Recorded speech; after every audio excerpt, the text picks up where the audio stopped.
Hello, let's go over the Create Diptychs or Triptychs homework assignment. So the requirements that you want to be aware of is you have three options to choose from. For this assignment, you're turning in two different artworks, and they're going to be photographs because this is a photography class. But basically, you're either going to create two diptychs, which would be a total of 4 photos. That's 2 different artworks. Or you'll create 2 triptychs, a total of 6 photographs, again, 2 different artworks. Or you might want to create 1 diptych and 1 triptych, which would be a total of 5 photographs, still 2 different artworks. If you have any questions about that, let me know. For this particular assignment, you can use photos you've made for this course, or new images you made specifically for this assignment, or you can use photos that have been made before you even took this course. I'm going to open it up to whatever you want to visually communicate and share for this project. To attract the viewer's attention, you might want to think about some of these concepts. Maybe you want to have a specific idea. Maybe there's a message you want to visually communicate. It might be fun to try to play around with irony. Visual irony, excuse me. I found a link that I liked for irony. Visual irony is kind of combining some of the information in this link, but Martin Parr's work I think has got some visual irony, and you can also Google visual irony, and you'll get lots of interesting examples in Google Image. So you might want to check that out. Think about the design and the color of your photographs and how that could wow your audience. You could make the images be very abstract and mysterious. The photos could be considering line, shape, and color. So be sure to watch the video. I go over and share a lot of examples. You also might want to check out the student examples that are included online and the different ways that they approached relating the 2 images. So there's lots of information out there for you on this learning unit to kind of get inspired. You might want to tell a story. I think there's some examples of that as well. I basically encourage you to really think about the sequence, which photo is on the left and which photo is on the right. Change that up.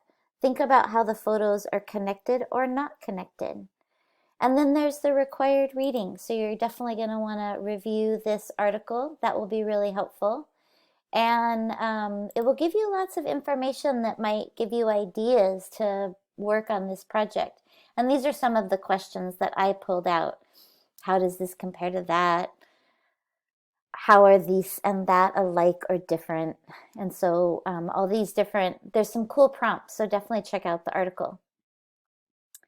And then for this assignment, you're going to want to go ahead and respond to these following prompts in your discussion post with a minimum of 400 words. So like a lot of the other assignments, you're going to want to give your photos a title, the size you would print them if you could.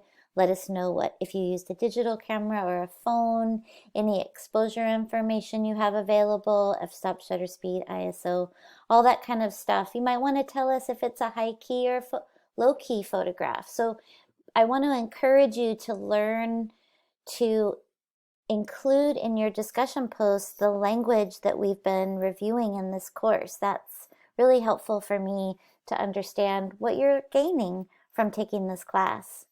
Explain the ideas you want to explore with the artworks you've submitted.